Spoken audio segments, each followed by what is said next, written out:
चलिए students start करते हैं आज की क्लास। कल की क्लास में हमने कुछ पढ़ने के लिए आपको बताया था कि ये जो पॉइंट है वो आपको पढ़ने हैं। ठीक है, आज उन्हीं पॉइंटों को हम थोड़ा समझ लेते हैं। ये जो पॉइंट थे मैंने बताया था इसमें हम क्या क्या पढ़ने वाले हैं, तो ये सारे के सारे इसमें डिस्कशन दे रखा है। इलेक्ट्रॉन की खोज किसके द्वारा की गई थी? कैथोड किरणों के द्वारा की गई थी। प्रोटॉन की खोज किसके द्वारा की गई थी? एनोड किरणों के द्वारा या कैनाल किरणों के द्वारा की गई थी। ठीक है, न्यूट्रॉन की खोज हुई थी इन्हीं किरणों के द्वारा। और नेक्स्ट है परमाणु मॉडल। परमाणु मॉडल में कौन कौन से थे? थॉमसन का था, रदरफोर्ड का था और बोर का परमाणु मॉडल था। ठीक है, विभिन्न कक्षाओं में इलेक्ट्रॉनों का वितरण की मतलब किस प्रकार से हम वितरण करेंगे, एक बार मैंने जो पिछली क्लास थी उसमें भी मैंने आपको बता दिया था कि किस प्रकार से हम वितरण करते हैं इलेक्ट्रॉनों का। संयोजकता निकालेंगे, संयोजकता भी हमने पिछले चैप्टर में हमने पढ़ा था। परमाणु संख्या और द्रव्यमान संख्या भी पढ़ लिया था। समस्थानिक तथा उनके उपयोग ये हमें करेंगे, इसमें करेंगे कि समस्थानिक क्या होते हैं, इनका उपयोग कहाँ कहाँ होता है। ठीक है, और समभारी के बारे में पढ़ेंगे। चैप्टर का पूरा निचोड़ यही है, बस यही पॉइंट हम इसमें पढ़ेंगे। जॉन डाल्टन था, इसके बारे में मैंने कल पढ़ने के लिए कहा था कि जो डाल्टन है उसने ये कहा था कि परमाणु कभी टूट नहीं सकता, कि परमाणु क्या है, किसी जो पदार्थ है उसका सबसे छोटा छोटा कण होता है जिसके और टुकड़े नहीं हो सकते, मतलब ये अविभाज्य है, ये टूट नहीं सकता। इसलिए ये बात कही थी जॉन डाल्टन ने। इसे जॉन डाल्टन ने क्या माना कि परमाणु क्या है, अविभाज्य है, टूट नहीं सकता है। ठीक है, लेकिन उनके जो ये तथ्य थे, जो इनकी ये जो कहावतें थी, उनको नकार दिया गया। कौन सी शताब्दी में? 19वीं शताब्दी में। क्यों नकारा गया? कि असल में जो वैज्ञानिक थे, वैज्ञानिक जो उस समय के जो वैज्ञानिक थे उन्होंने फिर से खोज की, और उसने खोज करने के दौरान क्या निकला, परमाणु में जो आवश्यक कण थे कौन कौन से थे? इलेक्ट्रॉन, प्रोटॉन और अनावेशित कण। अनावेशित कण मतलब जिसके ऊपर कोई आवेश नहीं हो, ना तो पॉजिटिव होते हैं ना ही नेगेटिव होते हैं, उनको कहा जाता है न्यूट्रॉन। तो मतलब उन्होंने 3 खोज और कर दी। किस चीज़ की? कि परमाणु में इलेक्ट्रॉन भी पाए जाते हैं, प्रोटॉन भी पाए जाते हैं और न्यूट्रॉन भी पाए जाते हैं। ठीक है, लेकिन जॉन डाल्टन ने यह कहा था कि कि जो परमाणु है, परमाणु के और ज़्यादा टुकड़े नहीं हो सकते। लेकिन जैसे जैसे और ज़्यादा हमारी जो साइंस है वो डेवलप हुई, और जैसे जैसे और नए नए साइंटिस्ट निकल के आए, तो उन्होंने इसकी डिस्कवरी कर दी कि परमाणु में इलेक्ट्रॉन भी पाए जाते हैं, प्रोटॉन भी पाए जाते हैं और न्यूट्रॉन भी पाए जाते हैं। ठीक है, और इन्हीं कणों को, ये जो 3 कण पाए गए थे, इन्हीं कणों को उप परमाणविक कण कहा जाता है। तो आप ये क्वेश्चन बना के आज लिखोगे अपनी फेयर नोटबुक में कि उप परमाणविक कण क्या होते हैं। उप परमाणविक कण क्या होते हैं, ये आपको लिखना है। ठीक है, और फिर आंसर लिखोगे परमाणु में उपस्थित जो मैं बोल रहा हूं वो लिखते जाना। परमाणु में उपस्थित इलेक्ट्रॉन और प्रोटॉन तथा न्यूट्रॉन को उप परमाणविक कण कहा जाता है। समझ में आ गया ना बात? तो ये आपका क्लियर हो गया पॉइंट। अच्छा, उसके बाद इलेक्ट्रॉनों की खोज किसने की थी? जे थॉमसन ने की थी, कैथोड किरणों के द्वारा। ठीक है, थॉमसन ने क्या कहा? देखो ये इलेक्ट्रॉन की खोज के बारे में पूरा वर्णन। ठीक है, थॉमसन ने कहा, थॉमसन ने कैथोड किरणों की मदद से परमाणु में इलेक्ट्रॉन की उपस्थिति के बारे में बताया। ठीक है, किसकी सहायता से? कैथोड किरणों की सहायता से। ठीक है, तो आप इसमें लिखना कुछ भी नहीं, बस ये आपको समझने के लिए। तो आप बस थोड़ा थोड़ा लिख लेना इसके बारे में। जैसे इलेक्ट्रॉनों की खोज, हेडिंग बना लेना, इलेक्ट्रॉनों की खोज ब्लैक पेन से, और उसको अंडरलाइन करके फिर लिख देना।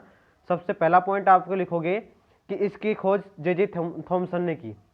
इसकी खोज जे थॉमसन ने की, पहला पॉइंट हो गया। दूसरा पॉइंट लिखोगे, इसकी खोज में कैथोड किरणों का प्रयोग किया गया, दूसरा पॉइंट लिख दिया। ठीक है, तीसरा पॉइंट आपको लिखना है इलेक्ट्रॉन के ऊपर जो आवेश होता है, इलेक्ट्रॉन के ऊपर तीसरा पॉइंट लिखना है आपको कि इलेक्ट्रॉन के ऊपर जो आवेश होता है वो आवेश कितना होता है? -1 × 6 × 10 की पावर -19, 10 की पावर -19 है।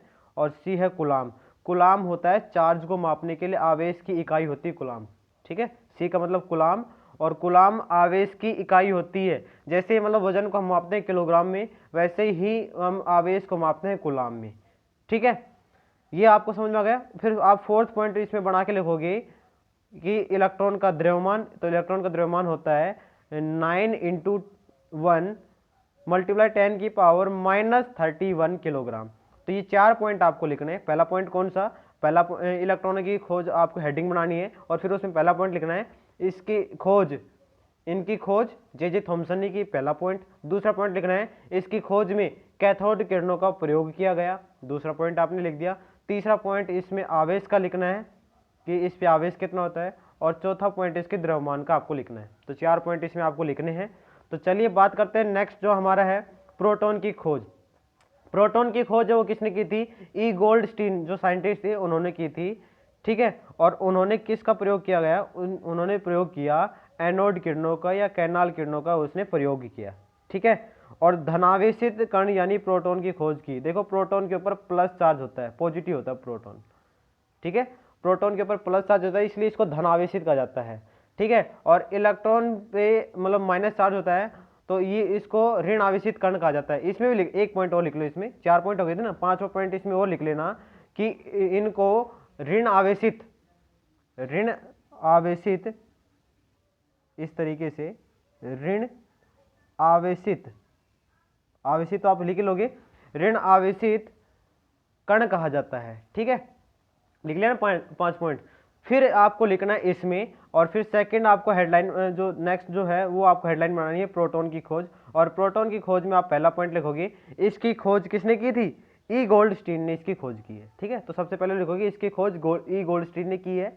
फिर दूसरा पॉइंट आप लिखोगे इसकी खोज में एनोड किरणों या कैनाल किरणों का प्रयोग किया गया है, ठीक है। और तीसरा पॉइंट आप लिखोगे इसमें कि ये जो प्रोटॉन होते हैं, प्रोटॉन धन आवेशित कण होते हैं, ठीक है।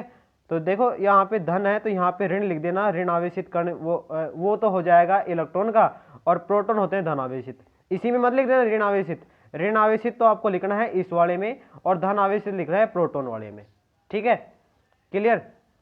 तो आई थिंक आपको ये समझ में आ गया होगा। उसके बाद आपको नेक्स्ट पॉइंट लिखना है कि ऋण प्रोटॉन के ऊपर जो आवेश होता है वो कितना होता है। देखो प्रोटॉन हो इलेक्ट्रॉन हो आवेश सेम ही रहेगा, बस एक ही डिफरेंस होगा, क्योंकि वो ऋणावेशी था इलेक्ट्रॉन इसलिए वहाँ पे माइनस लग रहा था, और ये धनावेशी था इसलिए यहाँ पे क्या लग रहा है? प्लस लग रहा है। बस ये ध्यान रखना है। प्लस 1.6 मल्टीप्लाई 10 की पावर, सॉरी ये 16 नहीं है, ये 10 की पावर है, 10 की पावर -19 कूलाम, ठीक है। और प्रोटॉन का जो द्रव्यमान होता है, द्रव्यमान भी आप लिख लेना इस तरीके से। तो इसके भी कितने पॉइंट हो गए? 5 पॉइंट हो गए, ठीक है। समझ में आ गया? अच्छा, उसके बाद एक आप इसमें स्टार लगा के ये लाइन और लिख लेना कि प्रोटॉन का द्रव्यमान और इलेक्ट्रॉन के द्रव्यमान में क्या रिलेशन है। देखो अगर इलेक्ट्रॉन का द्रव्यमान दे रखा है और आपको प्रोटॉन का द्रव्यमान पूछ रहा है तो आप 1840 से उसको मल्टीप्लाई कर देना, आपके पास प्रोटॉन का द्रव्यमान आ जाएगा, ठीक है। तो ये आपको स्टार बना के लाइन लिख लेनी, प्रोटॉन का द्रव्यमान बराबर 1840 गुना में इलेक्ट्रॉन का द्रव्यमान। नेक्स्ट जो हमारा है न्यूट्रॉन की खोज, तो ये भी आप हेडलाइन बना लेना न्यूट्रॉन की खोज। और इसमें सबसे पहला पॉइंट आपको लिखना है कि इसकी खोज किसने की थी? इसकी खोज जेम्स चैडविक ने की थी, ठीक है। और इसमें आपको सेकंड पॉइंट लिखना है कि इसकी खोज में अल्फा किरणों का प्रयोग किया गया। अल्फा, देखो अल्फा का साइन होता है ये वाला, ऐसे अल्फा कणों का प्रयोग किया गया। हुआ क्या कि जो अल्फा किरणें थी, जो अल्फा की किरणें जो होती हैं उनकी उसने बौछार करवाई प्रोटॉन के ऊपर। तो बौछार करवाने के बाद कुछ जो कण थे वो तो आर पार हो गए, कुछ वापस आ गए, ठीक है। तो इससे उसने अंदाज़ा लगा लिया कि उसमें आर पार जो जा रही हैं, आर पार जो किरणें जा रही हैं, इसका मतलब उसके ऊपर कोई प्रतिरोध नहीं हो रहा है। और कोई प्रतिरोध नहीं हो रहा तो इसका मतलब कोई ना कोई ऐसा भी कण है इस प्रोटॉन के अंदर जिसका कोई इफेक्ट नहीं है, मतलब जिसके ऊपर कोई आवेश नहीं है, ना तो प्लस का है ना ही माइनस का है। इसलिए उस आवेश जो वो कण था उसको नाम दे दिया न्यूट्रॉन, ठीक है। तो समझ में आ गया? तो आपको पहला पॉइंट लिखना है जेम्स चैडविक ने इसकी खोज की। सेकंड आप में लिखना है कि इसकी खोज में अल्फा किरणों का प्रयोग किया गया, ठीक है।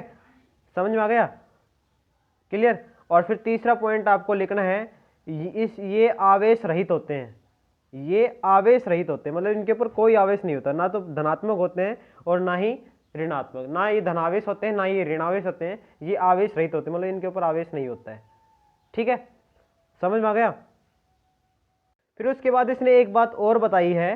क्या बताई उसने ये कहा है कि जो न्यूट्रॉन होते हैं वो हाइड्रोजन के प्रोटियम समस्थानिक में नहीं होते हैं, मतलब हाइड्रोजन में नहीं होते न्यूट्रॉन, ठीक है। अब होते क्यों नहीं है आपने देखा भी होगा, इसका प्रूफ भी आपने देखा होगा कि परमाणु संख्या थी हाइड्रोजन की वो भी एक थी और द्रव्यमान था वो भी एक ही था, ठीक है। बाकी सभी का द्रव्यमान अलग अलग था, लगभग 2 गुना था, वो न्यूट्रॉन के कारण था। लेकिन हाइड्रोजन में न्यूट्रॉन जो होते हैं वो प्रोटियम के समस्थानिक नहीं होते हैं, प्रोटॉन के जितने नहीं होते हैं। प्रोटॉन के मतलब न्यूट्रॉन होते तो हैं, लेकिन प्रोटियम के समस्थानिक नहीं होते, मतलब प्रोटियम जितने नहीं होते हैं, ठीक है। इसलिए उनका भी मतलब परमाणु संख्या भी यही थी और परमाणु द्रव्यमान भी 1 ही था उनका, ठीक है। समझ में आ गया? तो ये पॉइंट भी आप लिख लेना कि जो न्यूट्रॉन है वो हाइड्रोजन के प्रोटियम मतलब प्रोटॉन से ही, प्रोटॉन के समस्थानिक में नहीं है, प्रोटियम समस्थानिक में नहीं होते हैं, ठीक है। उसके बाद एक बात और वो बोली, क्योंकि इलेक्ट्रॉन का द्रव्यमान प्रोटॉन तथा न्यूट्रॉन के द्रव्यमान से अत्यधिक कम है, ठीक है, इसलिए परमाणु का द्रव्यमान प्रोटॉन और न्यूट्रॉन के द्रव्यमान के योग का होगा, ठीक है। द्रव्यमान मैंने बताया था कि प्रोटॉन न्यूट्रॉन के योग के बराबर होता है, लेकिन जो इसका परमाणु द्रव्यमान है वो मतलब इसके अगर हम परमाणु को एक परमाणु होता है, एक इसमें जोड़ें तो 2 आता है, लेकिन एक्चुअली इतना होता नहीं है। कितना होता है? 1 ही होता है। तो इसका मतलब क्या है कि जो उसका हाइड्रोजन का परमाणु द्रव्यमान है वो इस 2 से कम है, ठीक है। और वही बात इसने बोली है, क्योंकि इलेक्ट्रॉन का द्रव्यमान प्रोटॉन तथा न्यूट्रॉन के द्रव्यमान से अत्यधिक कम है, क्योंकि इसका द्रव्यमान तो 1 है लेकिन आना चाहिए कितना? 2, इसलिए क्या है? ये अत्यधिक कम है, इसलिए परमाणु का द्रव्यमान और प्रोटॉन और न्यूट्रॉन के द्रव्यमान का योग होगा, ठीक है। समझ में आ गया? तो ये पॉइंट थे, तीनों के बारे में आपने ये पॉइंट लिखने हैं, अपनी फेयर नोटबुक में अच्छे अच्छे नोट्स इनको बनाने हैं। बस आज हम इतना ही करेंगे, कल पढ़ेंगे परमाणु मॉडल के बारे में। अब तक के लिए इतना ही, नमस्कार।